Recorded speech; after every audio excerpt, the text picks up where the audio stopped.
Quand on pense au jardin d'inspiration japonaise, on pense inévitablement aux érables japonais, qui permettent au regard de circuler au travers, ce qui a l'avantage de créer des effets de perspective très intéressants. Les érables sont également des arbres qui ont des coloris extraordinaires, qui varient toute l'année. Mais ce ne sont pas les seuls végétaux qu'on utilise. On utilise également beaucoup les végétaux de type conifère, tous ces végétaux qui, au fond, assurent une touche verte pendant l'hiver. Le pin blanc du Japon, par exemple. On imagine généralement le bonsaï exclusivement cultivé dans un pot, mais on peut tout à fait le planter dans un jardin d'inspiration japonaise et l'utiliser à ce moment comme image métaphorique de la nature. Donc on a le bonsaï qui se détache sur une étendue de minéral et où le paysagiste va utiliser les cailloux, les minéraux, comme le peintre utiliserait les couleurs.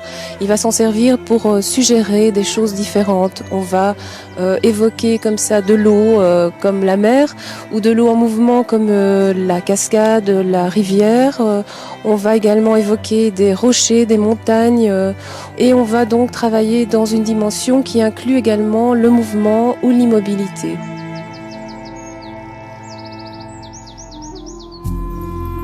Ici, nous sommes dans un jardin promenade, c'est-à-dire un jardin qui est conçu pour circuler, où les végétaux sont utilisés de façon prédominante.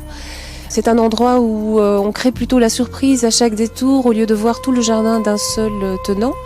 C'est un jardin également qui est beau en toute saison, qui va s'équilibrer avec des feuillages persistants, avec des feuillages non persistants et des floraisons printanières. C'est un jardin où la pierre n'est pas absente non plus, où on va l'utiliser comme contrepoint et elle va venir mettre en valeur le végétal, qui est à ce moment-là plutôt traité de façon symbolique, notamment par la façon de le tailler. On va recréer des coins entiers de nature, comme par exemple une cascade de montagne avec un pin qui surplombe la cascade et un étang dans lequel se déverse la cascade. Ce genre de scène est très très très prisé par le côté foisonnant et par le côté promenade justement. Les jardins d'inspiration japonaise sont reposants, au propre comme au figuré. Au propre parce qu'on utilise des bâches qu'on place sous les étendues de cailloux et qui arrêtent totalement la croissance des mauvaises herbes. Ce qui veut dire qu'on n'a plus d'entretien, ou quasiment plus d'entretien de ce côté-là. On a également un énorme gain de temps par l'utilisation d'essences végétales à croissance très lente.